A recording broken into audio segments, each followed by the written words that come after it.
Once upon a time, there was a young man who worked at a factory. His mentor, an old technician, taught him to talk less, do more, and never stop developing his skills in every aspect of the factory's operations.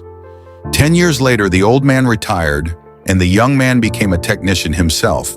He continued to do his work with the same dedication and diligence as he was taught one day. He visited his mentor.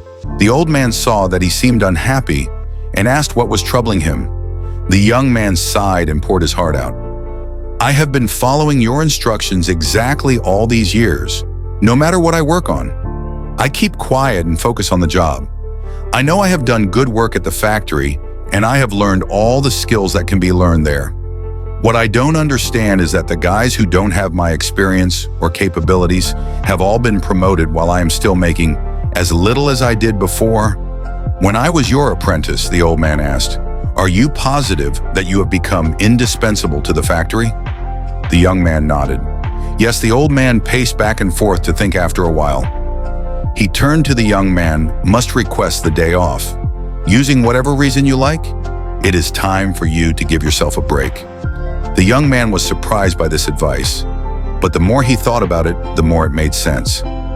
He thanked his teacher and left quickly to make a time-off request. When he returned to work after his day off, the manager called him into the office to tell him that things did not go well at the factory while he was gone.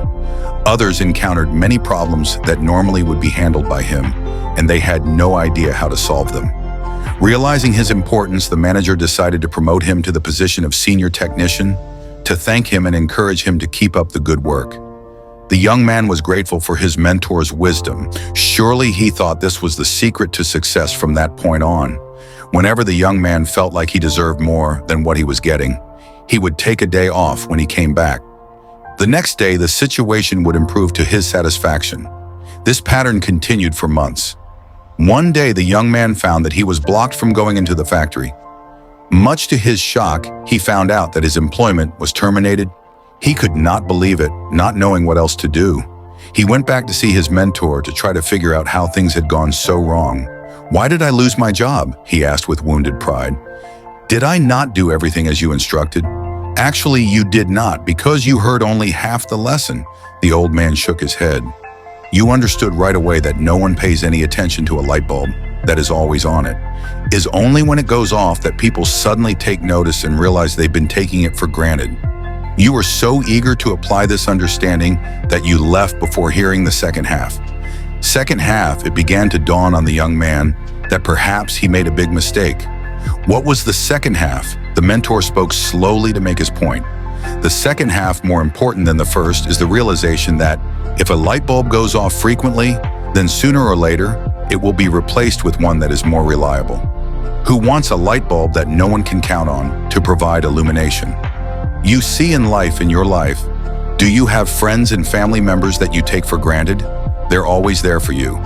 What happens if one day they are no longer there? Do not wait for such a day to suddenly realize how important they are. Give thanks today for the good fortune of having them in your life. Also, don't let yourself being taken for granted. But at the same time, do your work and don't stop everything you do just because it doesn't go the way you want it to go. Find the balance in life, and life will reward you with giving you the balance back.